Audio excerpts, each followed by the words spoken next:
The hospital bill trembled in Donald Stone's calloused hands. $847,000 for a surgery that should have saved his daughter's life. But Emma was gone, and across the sterile waiting room stood the woman who paid for everything, Olivia Hartwell, the billionaire CEO whose own tears fell as freely as his, mourning a child she'd never even met. Donald Stone had forgotten what sleep felt like. For 6 months, his world had shrunk to the size of room 407 at St. Catherine's Medical Center, a pale blue box that smelled of antiseptic and artificial hope. The chair beside his daughter's bed had molded to the shape of his body, springs digging into his spine like accusatory fingers. He'd lost his job at the construction site 3 weeks into Emma's diagnosis. His supervisor had been sympathetic at first, but sympathy didn't pay for missed days or incomplete projects. "Daddy?" Emma's voice was a whisper, fragile as spun sugar. Donald jolted awake, his neck cramping from the awkward angle. Morning light sliced through the blinds, painting zebra stripes across his daughter's face. At 7 years old, Emma should have been losing teeth and learning multiplication tables. Instead, she was losing weight, her cheekbones sharp enough to break his heart daily. "I'm here, baby girl." He reached for her hand, careful not to disturb the IV lines snaking into her thin arm. "Is today the day?" Her brown eyes, so much like her mother's, God rest her soul, searched his face for truth. Emma had learned to read him too well these past months, detecting every flicker of fear he tried to hide. Donald swallowed the stone in his throat. Dr. Patterson had been clear yesterday. Without the bone marrow transplant, Emma had weeks. With it, maybe months, maybe years, maybe a lifetime. But the surgery cost more than he'd earn in 10 years, and his insurance had maxed out at $100,000. "We're working on it, sweetheart." The lie tasted like copper. "It's okay if you can't afford it, Daddy." Emma's fingers squeezed his with shocking strength.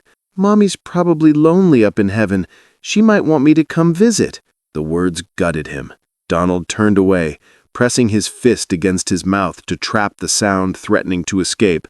Emma was 7. She should be worried about homework and playground politics, not comforting her father about her own death. "Don't talk like that," he managed, voice rough. "You're staying right here with me." But the bank account on his phone told a different story. $3,247.16. He'd sold everything. His truck, his tools, Sarah's wedding ring, though that had nearly killed him. His brother had loaned him $15,000. The church had raised $8,000.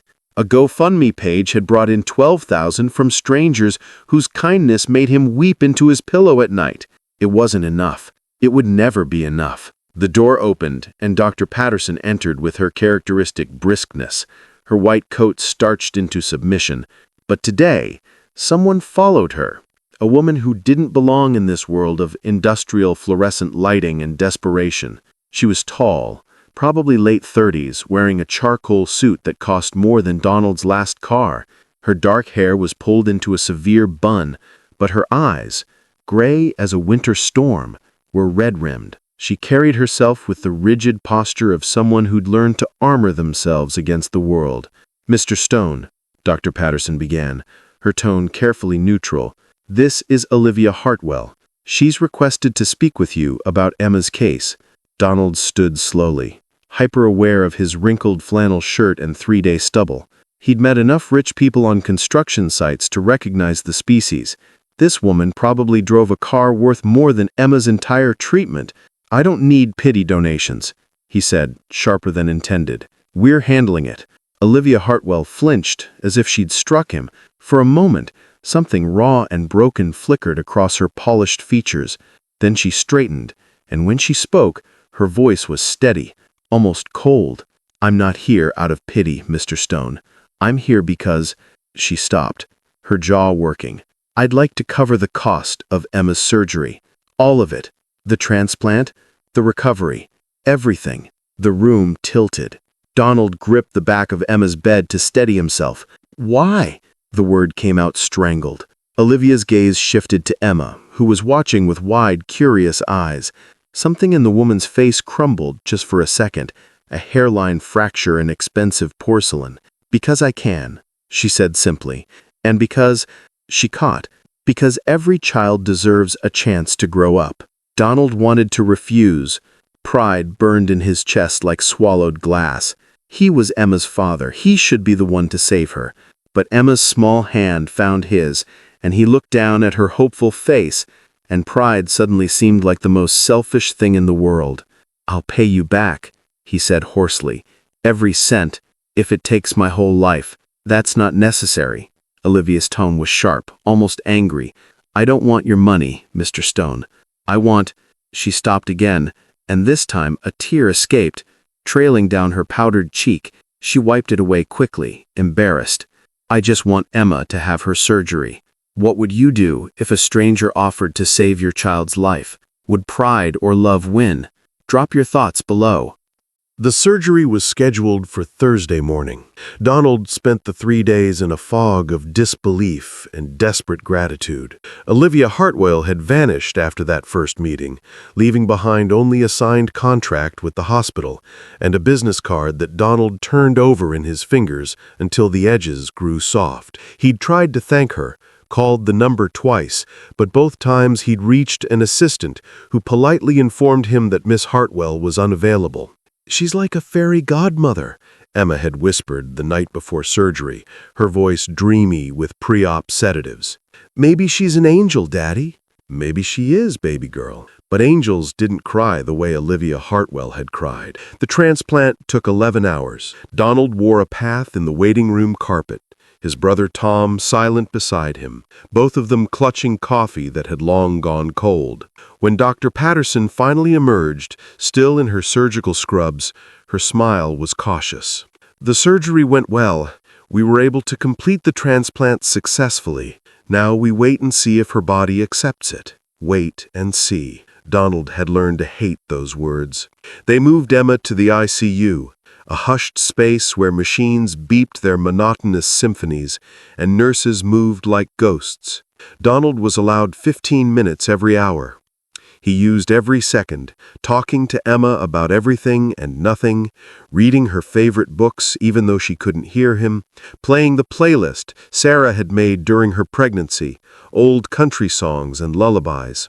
On the second day, Emma's fever spiked to 104. On the third day, her organs began to fail. On the fourth day, Dr. Patterson sat Donald down in a private room and spoke words that felt like bullets. Complications, rejection, too much damage, nothing more we can do, I'm so sorry. Donald didn't remember standing up, didn't remember his brother catching him as his knees buckled. He remembered only the sound, an animal howl that came from somewhere deep and ancient, a place where fathers weren't supposed to go. Emma died on a Tuesday morning, just as the sun was rising. She slipped away quietly, her small hand in Donald's, while he sang, "You Are My Sunshine," her mother's favorite, his voice breaking on every word. The machines flatlined, and nurses came with sympathetic faces, and someone gently suggested he take a moment, but Donald couldn't move, couldn't let go. If he let go, it meant she was really gone. Tom finally pulled him away, and Donald stumbled into the hallway, blind with grief. That's when he saw her. Olivia Hartwell stood at the far end of the corridor, her back pressed against the wall, one hand covering her mouth. Her suit was wrinkled, the first imperfection he'd ever seen on her, and mascara tracked down her cheeks in dark rivers. She was shaking. Their eyes met across the distance, and something passed between them, something wordless and terrible and shared. She'd been here. This whole time, she'd been here. Donald walked toward her, his legs mechanical. He should have been angry that her money hadn't been enough, that the surgery had failed, that the universe was so cosmically unfair. But looking at this stranger who was sobbing for his daughter, he felt only a strange, broken kinship. "I'm sorry," Olivia choked out when she reached her. "I'm so sorry. I believed—" She couldn't finish, her composure completely shattered. "You tried," Donald heard himself say. His voice sounded like it belonged to someone else. You gave her a chance. That's more than I could have done. It wasn't enough. Olivia's words were anguished. It should have been enough. They stood there in the fluorescent hallway, two people destroyed by different griefs that somehow felt identical. Then, without thinking, without permission, Donald did something inexplicable. He pulled her into his arms. Olivia stiffened, then collapsed against him, and they held each other like survivors of a shipwreck, clinging to anything solid in a world that had just proven itself utterly senseless. She smelled like expensive perfume and salt tears. Her body shook with sobs that matched the rhythm of his own. "Why were you here?" he whispered into her hair. "Why did you stay?" Olivia pulled back slightly, her gray eyes meeting his. They were devastated, haunted by something he couldn't name. "Because," she broke, "because I had a daughter once too." The words hung between them like a bridge across an impossible chasm. Her name was Lily. She was 6 when she died. Leukemia. 5 years ago. I was in Tokyo for a board meeting when they called. I chose a merger over my daughter's last hours, Donald. I chose wrong, and I've been trying to atone for it ever since. Donald felt something crack open in his chest. Not just grief now, but recognition. This woman hadn't been playing fairy godmother. She'd been trying to rewrite her own story, to save the child she couldn't save before. "I'm sorry," he said, and meant it with every fiber of his being. "I wanted to give Emma what I couldn't give Lily. Time with her father. A chance." Olivia wiped at her face with trembling fingers. "But I failed again." "No." Donald caught her hand without thinking. "You gave us 3 extra days. 3 days I wouldn't have had. 3 days Emma got to believe in miracles." His throat closed. "That matters. That means everything." Olivia stared at him, something shifting in her expression. Surprise, maybe, or the first fragile shoots of forgiveness for herself. "I don't know how to stop feeling guilty," she whispered. "Me neither," Donald admitted. They stood there in that hospital corridor as the world moved around them. Nurses changing shifts, machines beeping, life continuing its relentless march forward. Two broken people, connected by loss, by failure, by the terrible understanding that sometimes love isn't enough to save anyone. But standing there, holding a stranger's hand, Donald felt fractionally less alone than he had 5 minutes ago. And judging by the way Olivia's fingers tightened around his, she felt it too. The funeral was small. Donald had arranged it at Sarah's grave, a modest plot under an oak tree in Greenwood Cemetery. Emma would rest beside her mother now, and he tried to find comfort in that, though comfort felt like a foreign language he'd never learn. He hadn't expected Olivia to come, but there she stood, apart from the small gathering of Donald's family and friends, dressed in black, her face obscured by large sunglasses. She didn't approach during the service, didn't offer condolences afterward. She simply stood witness, a silent sentinel at the edge of his grief. When everyone else had left, even Tom, who Donald had finally convinced to go home, Olivia walked over to where Donald sat on the grass between his wife's grave and his daughter's fresh one. "May I?" She gestured to the ground beside him. Donald nodded, too exhausted for words. Olivia sat, not caring about her expensive dress, and for a long moment they simply existed in the spring afternoon. A breeze moved through the oak leaves. Somewhere a bird sang, oblivious to human sorrow. "I buried Lily alone," Olivia said quietly. "Her father, my ex-husband, blamed me for being absent. He wasn't wrong. I built an empire and lost my family in the process." I pulled off my sunglasses, revealing eyes that looked as hollowed out as Donald felt. After the funeral, I went back to an empty penthouse and realized I'd constructed a perfect life that meant absolutely nothing. Donald plucked at the grass. "Sarah used to tell me I worked too much. I was always chasing the next job, the next paycheck. Thought I was providing for them." I laughed bitterly. Then she got sick. Pancreatic cancer. Stage 4. Gone in 3 months. Suddenly all that time I'd spent away seemed so fucking stupid. "Language?" Olivia said automatically, then caught herself. A ghost of a smile touched her lips. "Sorry. Old habit. Lily used to curse like a sailor when I wasn't looking. I found out from her nanny. Emma learned damn from me last year. She used it at school. Her teacher called and I had to pretend to be upset, but I was secretly proud. Stupid things. I miss the stupid things most. Lily hated broccoli. Screamed about it like I was poisoning her. I'd give anything to fight about broccoli again. They fell into silence, but it wasn't uncomfortable. It was the silence of two people who understood that some griefs were too large for words. The hospital keeps calling about the bill. Apparently your payment cleared, but there were additional costs after... He couldn't say it. I owe about $43,000. They're offering a payment plan. I'll take care of it. No. Donald's response was immediate, firm. You've done enough. More than enough. Olivia? I mean it, Olivia. He turned to face her fully. You gave Emma a chance. You gave us hope. But I won't let you pay for the aftermath. That's my responsibility. Olivia's jaw tightened. That's pride talking. That's fatherhood talking, Donald's voice cracked. It's all I have left. Let me have it. Something in Olivia's expression softened. She reached out, hesitated, and then gently placed her hand over his where it rested on the grass. Okay, she said quietly. But if you need anything, I'll ask. Promise. Another silence. Their hands stayed touching, and neither moved away. I should go, Olivia said, but she didn't stand. Should you? Donald surprised himself by asking. Olivia looked at him, really looked at him, and he saw the same desperate loneliness that had taken up residence in his own chest. This woman who had everything money could buy was just as alone as him. I don't have anywhere I need to be, she admitted. Me neither.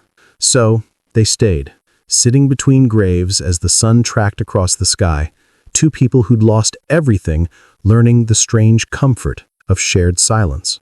If you lost someone you loved, would you rather grieve alone or find comfort in someone who truly understands? Let us know what you think and where you're watching from. It became a routine, neither acknowledged, but both needed. Olivia appeared at the cemetery every Sunday. Sometimes they talked about Emma and Lily, about Sarah, about the particular cruelty of outliving your child. Sometimes they just sat. Donald brought coffee from the diner on Route 7. Olivia brought flowers. Always yellow roses, Lily's favorite. This is probably weird, Donald said one afternoon, 6 weeks after the funeral.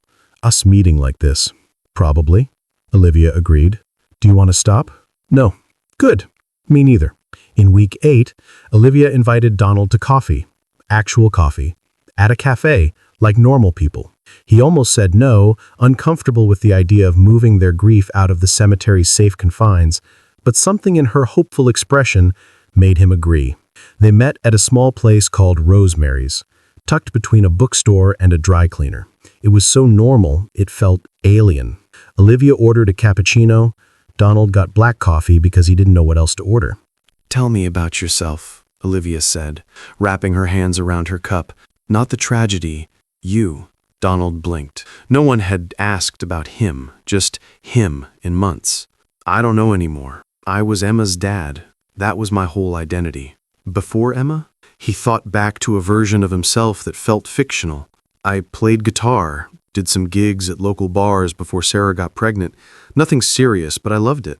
He rubbed his jaw. Haven't picked it up since she died. Felt wrong somehow, making music when everything hurt. Why did it feel wrong? Because Donald struggled to articulate something he'd never examined. Because joy felt like betrayal. Like, if I enjoyed something, I was forgetting them. Olivia nodded slowly, understanding in her eyes. I stopped painting after Lily died. I used to love watercolors. Terrible at it, but it made me happy. I destroyed all my supplies the day of her funeral. She stared into her coffee. Punishing myself, I think. Are you still punishing yourself? Every day. Her honesty was stark. Aren't you? Donald didn't answer, because they both knew the truth. Over the next months, coffee became dinner. Dinner became walks through the city park. Walks became phone calls late at night when neither could sleep, when the darkness made everything worse. They talked about meaningless things, favorite movies, worst jobs, the way Olivia had once accidentally sent a company-wide email meant for her assistant about her broken espresso machine. Donald made her laugh, really laugh for the first time in years. Olivia made him feel like a person again, not just a monument to grief. But there was a line neither crossed, an understanding that this was companionship, not romance. Romance required hope, and they'd both learned that hope was a dangerous thing that got people killed. Until the night Donald broke down. It happened without warning. They were at his apartment, a shabby one-bedroom he'd moved to after selling the house, unable to live with Sarah and Emma's ghosts, sharing Chinese takeout and watching a documentary about ocean life, something innocuous. Safe. Then a commercial came on, a father teaching his daughter to ride a bike. Donald's chopsticks clattered to the floor. The sound that came out of him was ragged, broken, the cry of a wounded animal. He couldn't breathe, couldn't see through the sudden tears, couldn't do anything but feel the crushing weight of everything he'd lost. Olivia was there instantly, pulling him against her, letting him sob into her shoulder. She didn't say it was okay, didn't offer platitudes. She just held him while he shattered, her own tears dampening his hair. When the storm finally passed, Donald pulled back, embarrassed. Sorry. Christ, I'm sorry. Don't apologize. Olivia's hands framed his face, forcing him to meet her eyes. Don't ever apologize for missing her. And there, in that moment, something shifted between them. Donald saw not just a wealthy benefactor or a fellow mourner, but a woman, beautiful and broken and fighting every day to survive her own demons. He saw strength and vulnerability, saw someone who understood the geography of his pain because she lived in the same desolate landscape. And Olivia saw not just Emma's father, but a man who'd loved so completely he'd destroyed himself in the process. Saw kindness and resilience and a soul that matched her own in all its scarred places. Olivia, Donald whispered, his voice raw. I know, she breathed. Neither moved, neither pulled away. The distance between them felt simultaneously impossible and non-existent. Donald kissed her. It wasn't planned, wasn't practiced. It was desperate and clumsy, and tasted like salt from their shared tears. For a heartbeat, Olivia froze, and Donald started to pull away, horrified at himself. Then she kissed him back. Her hands tangled in his hair, pulling him closer. And suddenly they were drowning in each other, not with passion, but with the frantic need to feel something other than grief, to remember they were still alive, still human, still capable of connection in a world that had taken everything. When they finally broke apart, both breathing hard, reality crashed back in. I'm sorry, Donald gasped, standing abruptly. God, I shouldn't have. That was wrong. You're mourning, I'm mourning, this is just. Donald. Olivia stood too, her lips swollen, her perfect composure completely undone. Stop! We're not thinking clearly, we're broken people trying to fill a void, and that's not fair to either of us. Donald! Olivia grabbed his arms, forcing him to look at her. But if it's both, what if we're broken, and this is real? The words hung in the cramped apartment, dangerous and terrifying. I can't, Donald said hoarsely. Olivia, I buried my daughter 2 months ago. I'm not capable of this. Of anything. Neither am I. Olivia's voice trembled. I'm a mess. I work 18-hour days to avoid going home to an empty penthouse. I have nightmares about Lily every night. I'm so damaged, I don't know if I'll ever be whole again. Her gray eyes searched his face. But when I'm with you, I feel less broken. Don't you feel it too? Donald did. God help him, he did. With Olivia, the crushing loneliness lifted just enough to breathe. She understood him in ways no one else could. Not Tom, not his friends, not the therapist he'd seen twice before quitting. She'd walked through the same hell and somehow survived. This is insane, he whispered. Completely insane, she agreed. People will say we're just trauma bonded, that this isn't real. Let them say it. Olivia, Donald's voice broke. What if I can't love you the way you deserve? What if all I have left inside me is grief? Olivia stepped closer, her hand coming up to rest over his heart. Then we grieve together, and maybe eventually we find something else. Or maybe we don't. Maybe this crashes and burns spectacularly, but I'd rather burn with you than freeze alone. Donald closed his eyes, feeling the warmth of her palm through his shirt. Every rational part of his brain screamed that this was too fast, too messy, too soon. But grief had stripped away his ability to lie to himself, and the truth was, he was falling for this woman who'd tried to save his daughter, who cried at gravesides, who understood that love and loss were just two sides of the same devastating coin. "I'm terrified," he admitted. "So am I. I don't know how to do this. How to be with someone when I'm still so—" He couldn't finish. "We figure it out together." Olivia's voice was steady now, certain. No pressure, no expectations. "We just try, one day at a time." Donald opened his eyes and found her watching him with such raw vulnerability it made his chest ache. This powerful woman who commanded boardrooms and built empires was standing in his shabby apartment, offering him the only thing she had left, her broken self. "One day at a time," he echoed. They stood there, foreheads touching, breathing the same air. It wasn't a fairy tale. It wasn't even particularly romantic. It was two damaged souls choosing to face the darkness together instead of apart. And somehow that felt like the bravest thing Donald had done since losing Emma. The next 3 months were messy and complicated, and nothing like either of them expected. They didn't rush, couldn't rush. Some days Donald couldn't stand to be touched, the weight of guilt too heavy when he felt anything resembling happiness. Other days Olivia retreated into her work, disappearing for 72 hours straight, and Donald learned not to take it personally. She was just surviving the only way she knew how. But they kept showing up, for coffee, for cemetery visits, for 2 a.m. phone calls when the nightmares got too bad. Donald met Olivia's world slowly. A charity gala where he felt completely out of place in a borrowed suit. Dinners with her business associates who looked at him like they couldn't quite figure out what he was doing there. Olivia navigated it all with grace, her hand firm in his, silently telling anyone who judged, "He's mine." Olivia met Donald's world too. Sunday dinners with Tom's family, where she sat at the scratched kitchen table and helped Tom's kids with homework, surprisingly patient. A dive bar where Donald finally picked up his guitar again and played for the first time in years, his voice rough but true, while Olivia watched from the corner with tears in her eyes. They learned each other's grief languages. Donald needed to talk, to process out loud, to keep Emma's memory alive through stories. Olivia needed silence, needed physical presence without words, needed someone to just sit with her when Lily's birthday came around. On what would have been Emma's 8th birthday, Donald broke down at the cemetery, and Olivia held him for 2 hours without saying a word. On the 5th anniversary of Lily's death, Olivia finally showed Donald her daughter's room, preserved exactly as it had been, and they boxed up her things together, Olivia crying silently, while Donald wrapped each toy with reverent care.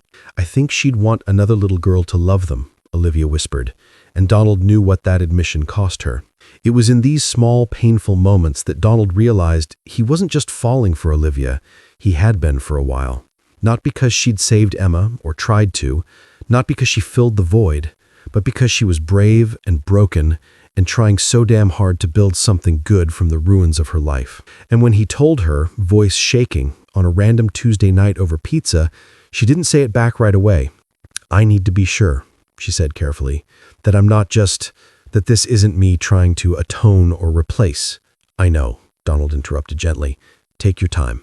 I'm not going anywhere." 3 weeks later, Olivia showed up at his apartment at midnight, still in her work clothes, eyes bright. "I love you," she said without preamble. "Not because you make me forget Lily, but because you help me remember that I'm allowed to live even after losing her. You make me want to try." She stepped closer. "I love you, Donald Stone, and it terrifies me, but I'm so tired of being afraid." Donald pulled her inside, kissed her with everything he had, and whispered against her lips, "Me too." The proposal happened at the cemetery. It was Emma's birthday again. She would have been 9. Donald and Olivia had come with flowers and coffee, as they always did. But this time, Donald had brought something else. "This is probably the weirdest place to do this," he said, pulling out a small velvet box. His hands shook. "And Emma would probably laugh at me for being so awkward about it." Olivia's hand flew to her mouth. "We've both lost so much. Too much." Donald's voice was thick with emotion. "And for a long time, I thought that meant I was done, that I had my chance at love and family and life had taken it away." He opened the box, revealing a simple gold band with a small diamond, modest but chosen with care. "But you showed me that loving again isn't betraying who we lost. It's honoring them. Emma would want me to be happy. Lily would want you to be happy. Tears streamed down Olivia's face. So, I'm asking, here, with our daughters as witnesses, Donald's voice broke. Olivia Hartwell, will you marry me? Will you build a life with me even though we're both still healing, even though some days will be harder than others? Will you choose hope with me? Olivia dropped to her knees in front of him, not caring about the grass staining her dress. She cupped his face in her hands.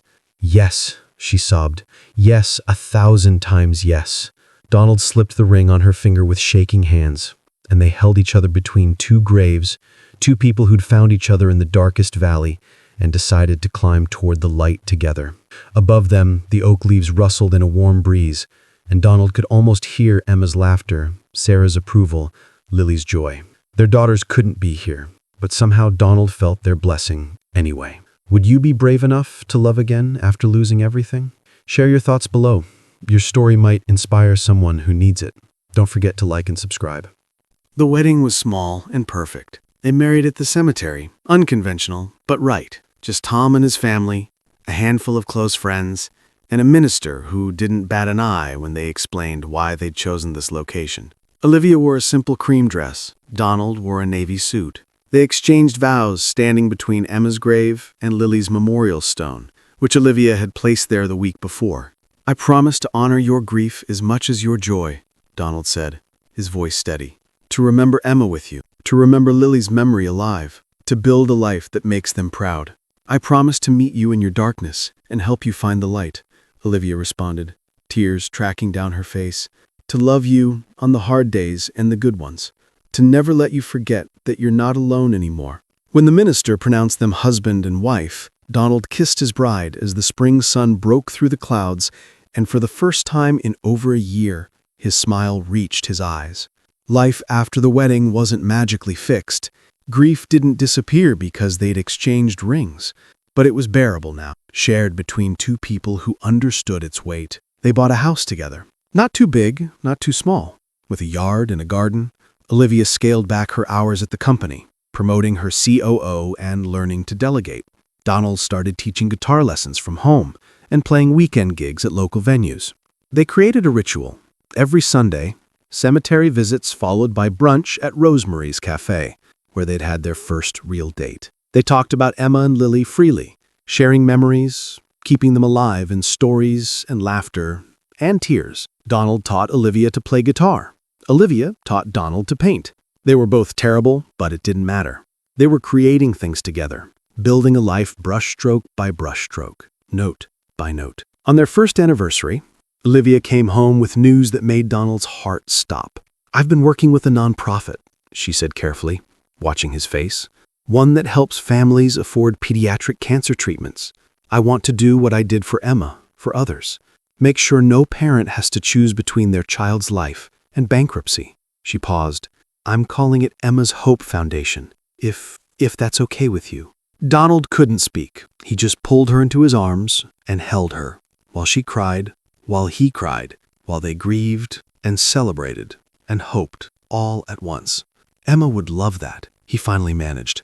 "She'd be so proud of you. I'm so proud of you." 6 months later, the foundation funded its first surgery, a 3-year-old named Sophia with a brain tumor. Donald and Olivia visited the family, and when Sophia's mother broke down thanking them, Olivia held her the way Donald had held her that day in the hospital corridor. "Pass it forward," Olivia said quietly. "That's all we ask. When you're through this, help someone else." They couldn't save Emma. They couldn't bring Lily back, but they could make sure their daughters' legacies lived on in every child who got a chance they wouldn't have had otherwise. 2 years into their marriage, Donald woke to find Olivia standing at the bedroom window, staring out at the garden where morning light painted everything gold. "What are you thinking about?" he asked, wrapping his arms around her from behind. "I'm thinking," she said slowly, "that I never thought I'd be happy again. After Lily, I was certain joy was done with me." She turned in his arms, her gray eyes soft. "But you proved me wrong. You proved yourself wrong," he corrected gently. "You chose to live, to love, to try." "We both did," Olivia smiled, the expression lighting up her entire face. "And I'm grateful for Emma bringing us together, even in the worst way, for Lily teaching me that love is always worth the risk, for you, Her voice caught. For you, showing me that broken people can still build something beautiful. Donald kissed her forehead, her cheeks, her lips. We're not broken anymore. We're healing. Together. Always together. They stood there as the sun climbed higher. Two people who had lost everything and found each other in the wreckage. The grief would never fully leave. Emma and Lily would always be part of them, carried in the space where their hearts had torn open. But they'd learned that grief and love weren't opposites. They were companions, dancing together through every moment, teaching them to hold tight to what mattered. And what mattered was this: choosing each other every day, honoring the past while building a future, transforming tragedy into purpose, pain into compassion, loss into a legacy of hope. Donald Stone was a single father who had lost everything. Olivia Hartwell was a CEO who had sacrificed everything. Together they became proof that even in the darkest valley, love can still grow, scarred maybe, but strong enough to carry them forward. And somewhere, they believed, Emma and Lily were watching, smiling, proud of what their fathers had built from broken pieces. 3 years into their marriage, Emma's Hope Foundation helped its 100th child. Donald played guitar at the celebration event, a song he'd written called Yellow Roses, for Lily, for Emma, for all the children who deserved to grow up. Olivia stood in the crowd, tears streaming down her face, one hand over her heart. And when Donald finished, when the room erupted in applause, their eyes met across the distance. No words needed, just understanding, just love, just hope, fragile and hard-won and absolutely real. They'd survived the unsurvivable. They'd loved after loss. They'd turned their daughter's memories into a mission that would outlive them both. And every morning when they woke up together, every Sunday they visited the cemetery, every child they helped save, they whispered the same promise. We remember, we honor, we live. For Emma, for Lily, for us. Here's the final question. What would you do to honor someone you lost? How would you turn your pain into purpose? Drop your answer below. Let's inspire each other to find hope even in the hardest moments.